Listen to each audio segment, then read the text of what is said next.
여러분 반갑습니다. 우리가 함께 창세기 말씀을 묵상할 수 있어서 너무 감사합니다. 오늘 말씀은 창세기 38장 1절에서 30절 말씀입니다. 오늘 말씀은 유다의 실수에 관한 이야기입니다. 여러분, 어제 말씀은 지금 요셉이 애굽으로 팔려가는 장면입니다. 이것이 37장입니다. 그리고 39장에서 본격적으로 이 요셉이 애굽에서 생활하는 모습이 등장하게 됩니다. 그런데 이 38장은 요셉 스토리와 전혀 상관이 없는 이 유다의 이야기가 여기에 등장합니다. 원래 37장에서 50장 자체가 요셉 스토리라고 합니다. 그렇다면 이 요셉 스토리 안에 왜 이 38장, 약간 어색해 보이는 이 유다의 이야기가 들어왔는지 그것을 오늘 한번 좀 살펴보도록 하겠습니다.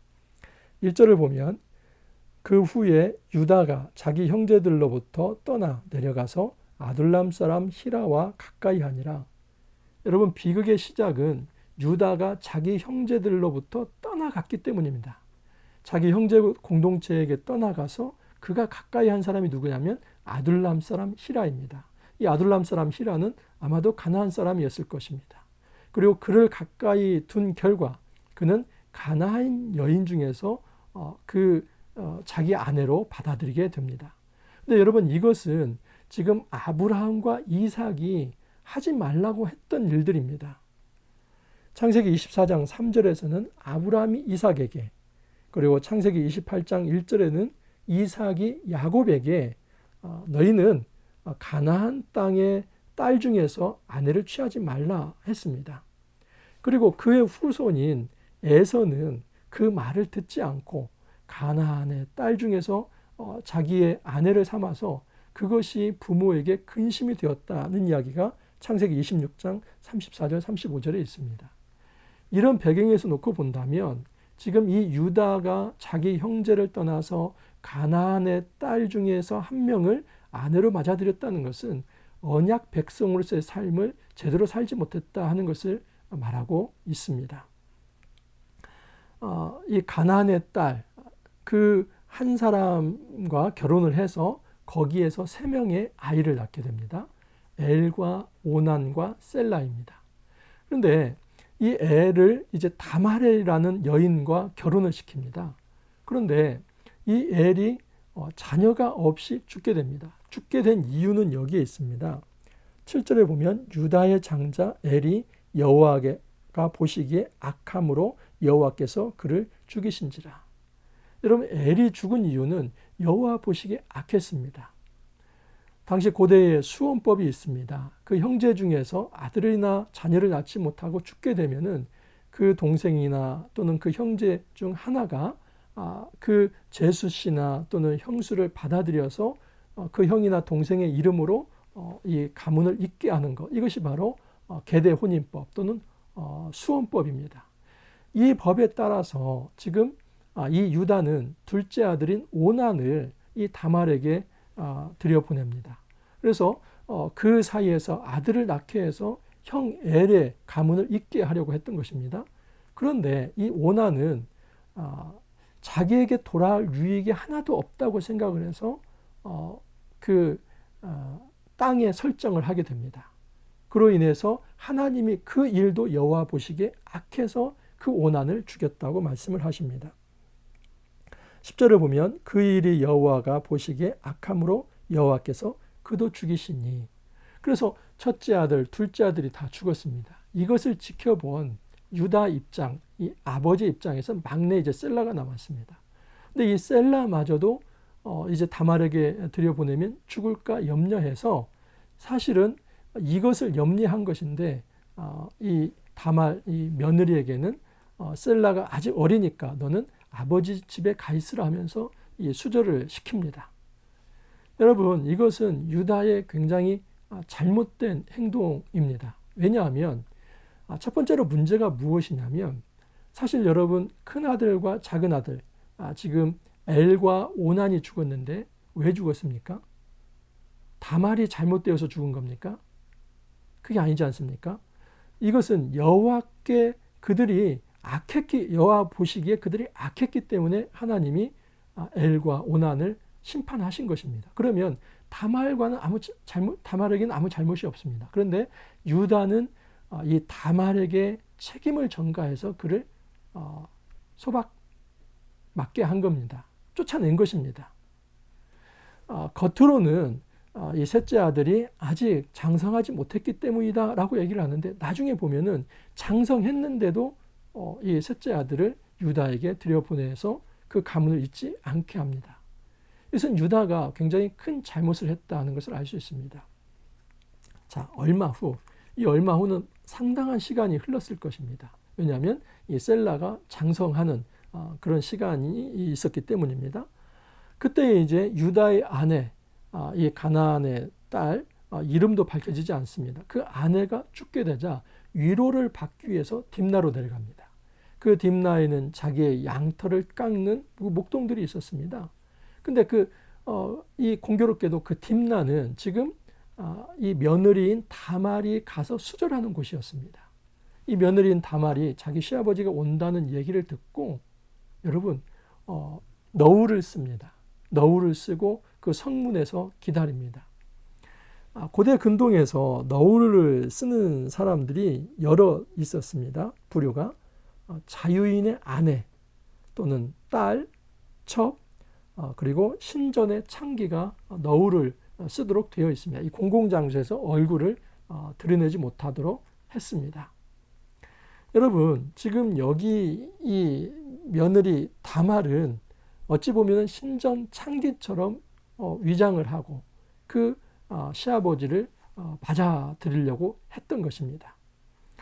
그 유다는 그곳에 앉아 있는 이제 너울을 썼으니까 누구인지 모르죠. 자기 며느리인 줄도 모르고 그가 창녀인 줄 알고 그에게 들어가려고 합니다. 15절을 보면 그가 얼굴을 가리었으므로 유다가 그를 보고 창녀로 여겨 길 곁으로 그에게 나아가 이르되 청하겠는데 나로 내게 들어가게 하라 하니 그의 며느리인 줄을 알지 못하였습니다. 유다는 자기 며느리인 줄도 모르고 그가 창녀인 줄 알고 그에게 들어가려고 합니다. 여러분, 매춘을 시도한 것입니다. 이 성매매를 시도한 것입니다. 이것은 유다가 매우 잘못한 일입니다. 그런데 그 다말이 이제 이런 얘기를 합니다. 좋다, 그러면 나에게 무엇을 줄 수 있냐? 유다가 염소 새끼 하나를 줄 수 있다고 얘기를 합니다. 그러면 지금 당장 염소 새끼가 없는데 보증물은 무엇이 되냐? 그때 유다가 이런 얘기를 합니다. 내 도장과 끈과 지팡이가 담보물, 이 보증물이 될 것이다 라고 얘기를 합니다. 여러분, 그렇게 해서 유다와 이 며느리 다말 사이에 관계가 맺어지게 된 것입니다. 유다는 이제 집으로 돌아와서 자기의 담보물, 이 도장과 끈과 지팡이를 찾아오기 위해서 또 자기 친구를 파송을 해서 이제 염소 새끼 한 마리를 주고 그것을 찾아오려고 했습니다. 그런데 그 친구가 가서 그것을 물어보니까 그 마을 주민들이 여기에는 창녀가 없다라는 얘기를 합니다. 21절을 보면 그가 그곳 사람에게 물어 이르되 길 곁 에나임에 있던 창녀가 어디 있느냐? 그들이 이르되 여기는 창녀가 없느니라. 근데 여러분, 지금 한글 성경에는 잘 표현되어 있지 않습니다. 어쩔 수 없이 히브리어를 말씀을 드리면 15절에 유다가 처음에 이 너울을 쓴 그 여인을 봤을 때 거기에서 말하는 그를 보고 창녀로 여겼다 할 때 그 창녀는 히브리어로 조나입니다. 그런데 21절에 나와 있는 그곳 마을 사람들이 얘기하는 창녀가 없다 할 때 그 창녀는 케데샤입니다. 여러분, 조나는 일반 창녀를 얘기하고 케데샤는 신전 창기를 얘기합니다. 신전 창기는 쉽게 말씀드리면 그 신전의 여자 사제들입니다. 당신은 여러분, 이제 어떤 신들을 즐겁게 하기 위해서 이 땅에서 사람들이 성적인 교합을 하면 신들이 즐거워서 비를 내리고 그래서 땅이 풍성해진다는 그런 어떤 사상이 있었습니다. 그래서 많은 신전에 여자 사제들이 있었는데 사실은 그 여자 사제들은 신전 창기들입니다. 지금 마을 사람들이 하는 얘기는 뭐냐면 조나는커녕 케데샤도 없다 이 말입니다.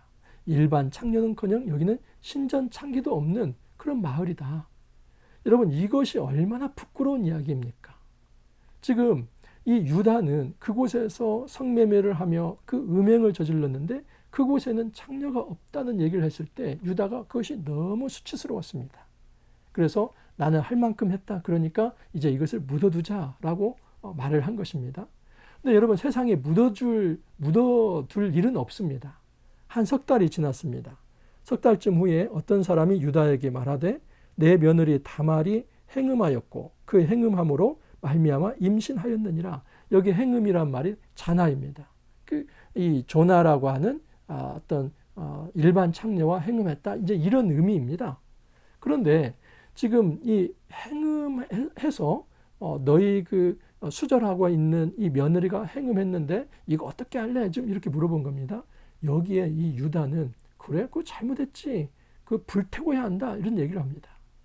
그래서 그 자기 며느리를 불태우기 위해서 끌어옵니다. 그런데 그때 이 다말이 내가 관계를 맺어서 아이를 가진 이 아이의 주인은 누구냐면은 바로 이 끈과 도장과 지팡이의 주인입니다.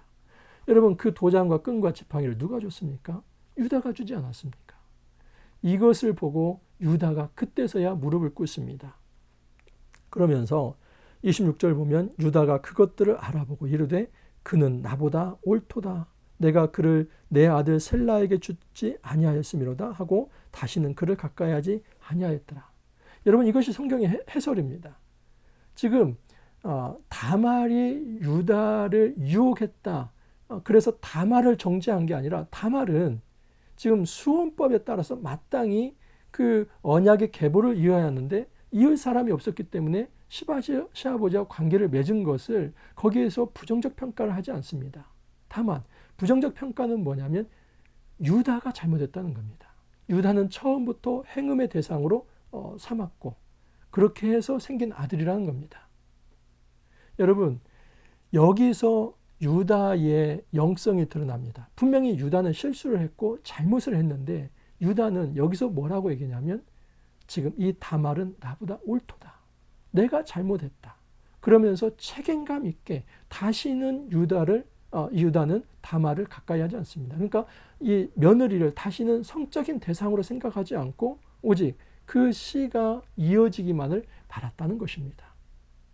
역사적으로 여러분, 이 씨가 어떻게 이어지냐면 룻기 4장 12절에 보면 유다와 다말 사이에 베레스가 태어납니다.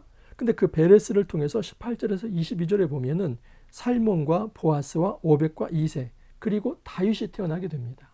이 다윗은 이스라엘에서 성군이라고 합니다.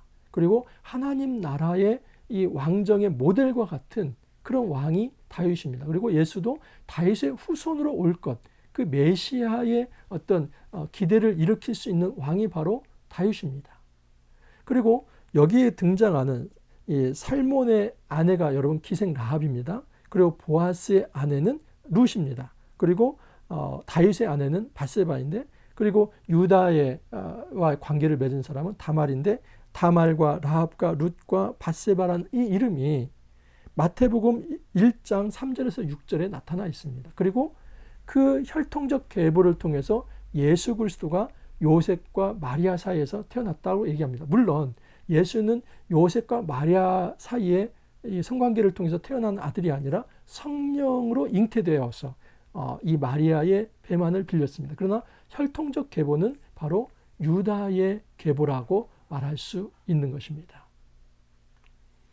여러분, 제가 길게 말씀을 드렸지만 사실은 이 38장은 그 요셉의 이야기에서 그렇게 어울리지 않는 본문입니다. 그러니까 이런 본문들은 빼내도 상관이 없습니다. 근데 이 본문을 기어이 끼워놓고 룻기에서도 지금 유다와 다말의 이름을 얘기하고 거기에서 베레스가 태어났고 유다는 그 후손이라는 얘기를 하고 신약에 와서 마태복음 1장에서도 바로 이 여인들의 이름을 다 나열을 합니다. 여러분, 하나님 나라 역사가 하나님의 은혜로 이루어진다 하는 것을 알 수 있습니다. 하나님 나라가 유다의 고결함과 다말의 고결함 그 속에서 이어지는 것이 아니라 하나님의 은혜로 하나님 나라 역사가 이어진다 하는 것을 알 수 있습니다. 비록 인간의 실수를 할지라도 하나님께서는 그 실수들을 하나님께서 교정하시고 때로는 채찍질하시고 그 수치를 드러내시면서 심지어 거기에 대해서 책임을 짓게 하심으로써 하나님 나라 역사를 있게 하신다는 사실입니다. 한 가지 중요한 사실은 여러분, 창세기에 등장하는 모든 인물들은 다 하나같이 연약한 가운데서 하나님의 양육을 받아서 성장한다는 겁니다. 아브라함이 그랬죠. 애굽에 내려가서 바로와 또 가나안 땅에 올라와서 아비멜렉에게 자기 아내를 누이라고 속이며 또 팔려고 하지 않았습니까? 이건 이삭도 마찬가지였습니다. 야곱은 어떤 존재입니까? 속이는 자였습니다. 여러분, 이처럼 정말 연약하고 또 약점이 있고, 그런데 그들을 하나님이 결국은 양육하시고 성숙시키고 성장시켜서 하나님 나라를 있게 한다는 겁니다. 요셉의 스토리에서 이 유다를 집어넣는 이유가 바로 여기에 있습니다. 유다는 비록 연약함이 있었지만 하나님이 그를 양육하고 단련시킵니다. 그를 징계하십니다. 그리고 새롭게 하십니다. 나중에 창세기 44장 32절에 34절에 보면 유다가 나오는 장면이 나옵니다. 여러분, 이제 요셉이 애굽의 총리로 내려가게 되죠. 그리고 이 가나안 땅에 흉년이 들게 됩니다. 그래서 어쩔 수 없이 이 열 아들이 요셉에게 나아가서 이제 양식을 구합니다. 근데 그때에 이제 이 형들은 요셉이 총리가 자기 동생인 줄 모르죠. 근데 이 요셉이 시험을 하기 위해서 막내 아들, 자기 어머니와 동복이지 않습니까? 그 베냐민을 인질로 가둬두려고 합니다. 근데 그때에 나서서 유다가 그 베냐민을 보내십시오. 제가 이 생명의 담보물이 되겠습니다. 이것은 야곱에게 제가 했던 약속이고 내가 이 동생을 살리기 위해서 내 몸을 드리겠습니다. 그때 요셉이 형들이 이제는 정말 그 옛날의 모습에서 책임 있는 모습으로 바뀌었다는 것을 알고 그때 울면서 형제 간의 화해가 이루어지고 하나님 나라가 새로워지게 됩니다. 유다는 그 책임지는 사람으로 성장합니다. 지금 38장은 그 책임지는 사람으로 성장하기 이전에 유다의 한계, 그럼에도 불구하고 하나님의 은혜로서 그 유다를 단련하시고 양육하심으로써 하나님 나라를 이어간다는 것을 보여주십니다. 여러분, 우리가 잘나서 하나님 나라가 이루어진 게 아닙니다. 우리 역시도 연약함이 있고 약점이 있고 심지어 실수가 있습니다. 근데 하나님께서 그것을 눈 감는 게 아니라 때로는 징계하시고 수치로 드러내시며 그러면서 교정하시면서 성숙시켜서 하나님 나라, 은혜의 나라를 이루어 가십니다. 우리가 기억해야 할 것은 내가 하나님 나라를 끌어가는 게 아니라 하나님께서 그의 나라를 끌어간다는 사실입니다. 이 거시적인 하나님 나라 앞에서 좀 더 경건하게, 좀 더 거룩하게, 좀 더 말씀의 통치를 받으면서 이 하나님이 원하시는 방법대로 그 말씀대로 이 언약 계보의 역사, 이 하나님 나라의 역사를 함께 이루어나가길 간절히 소망합니다. 함께 기도합니다. 주님 감사합니다. 요셉 스토리 속에 이 유다의 이야기를 집어넣고 또 저희들에게 교훈의 말씀을 주십니다. 주님, 하나님께서 친히 그의 은혜로 역사를 이루어 가심을 깨닫게 됩니다. 인류 역사에 잘못들이 많았고 실수가 많았지만 정말 하나님께서 그의 언약 백성들을 단련하시고 또 성숙시켜 주셔서 끝내는 하나님 나라 역사를 이루신다는 것을 보게 됩니다. 주님, 저희들이 이 은혜에 반응하며 다시 말씀 앞에 무릎을 꿇습니다. 하나님의 은혜에 거룩한 경건한 삶으로 보답하며 그렇게 살아가기를 원합니다. 주님, 부족하지만 저희들을 사용하여 주셔서 하나님 나라를 아름답게 이루어 주옵소서. 감사하고 예수님 이름으로 기도하옵나이다. 아멘. 여러분, 창세기 말씀 계속 이어가고 있습니다. 모두 승리하시길 바라고 모든 가정에 하늘 평안 가득하길 바랍니다. 내일 또 찾아뵙도록 하겠습니다. 감사합니다.